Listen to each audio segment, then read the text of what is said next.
కొత్తపేటలోని బాబు జగజీవన్ రావు భవన్ లో చెత్తాదా శ్రీ వైష్ణవి సేవా సమితి పరిచయ వేదిక కార్యక్రమం నిర్వహించారు. ఈ కార్యక్రమానికి వైష్ణవ బంధువులు అందరూ పాల్గొన్నారు. కార్యదర్శి తిరునగర్ నరసింహ మాట్లాడుతూ ప్రాచీన కాలంలో తమిళనాడు రాష్ట్రంలో ఉండేవాళ్ళమని, కాలక్రమేణా రాష్ట్రంలో చాలా మంది వైష్ణవులు స్థిరపడ్డారని తెలిపారు.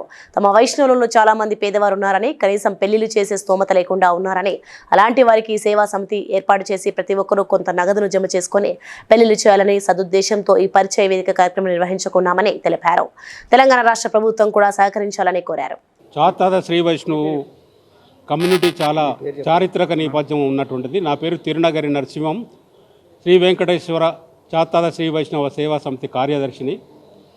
గత సంవత్సరంగా ఈ స్వచ్ఛంద సేవా సంస్థ భగవద్బంధువుల యొక్క సౌకర్యార్థం విద్య, వైద్య, ఆర్థికంగా వెనుకబడినటువంటి కుటుంబాలకు, వివాహాలు చేయలేనటువంటి వాళ్లకు ఆర్థిక సాయంతో పాటు ఉచితంగా సంవత్సరానికి 2 చారిత్రక నేపథ్యాన్ని, విశిష్టత్వాన్ని ఈ మా కమ్యూనిటీ రానున్న తరాలకు అందించి వారిని కూడా సేవాభావంతో ముందుకు పోయి వారు కూడా ఈ సమాజానికి సేవ చేయాలనేటువంటి ఒక దృక్పథంతో మేము ఈ కార్యక్రమాన్ని చేపడతాం. మేమంతా 27 మంది సోదరుడు చెప్పినట్టు మంత్లీ కొంత సభ్యత్వాన్ని పే చేస్తూ మన కమ్యూనిటీ ఆలోచనను బలపరుస్తూ మేమంతా ఐక్యంగా ఈ కార్యక్రమాలు నిర్వహిస్తున్నాం.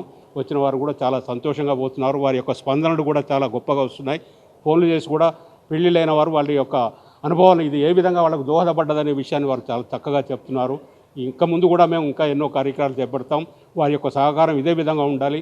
వారికి మేము మా సేవా సమితి పక్షాన ధన్యవాదాలు, పాత్రికేయులకు కూడా ధన్యవాదాలు. Please like and share, subscribe to BCN Telugu News. Please like, share and subscribe to BCN Telugu News.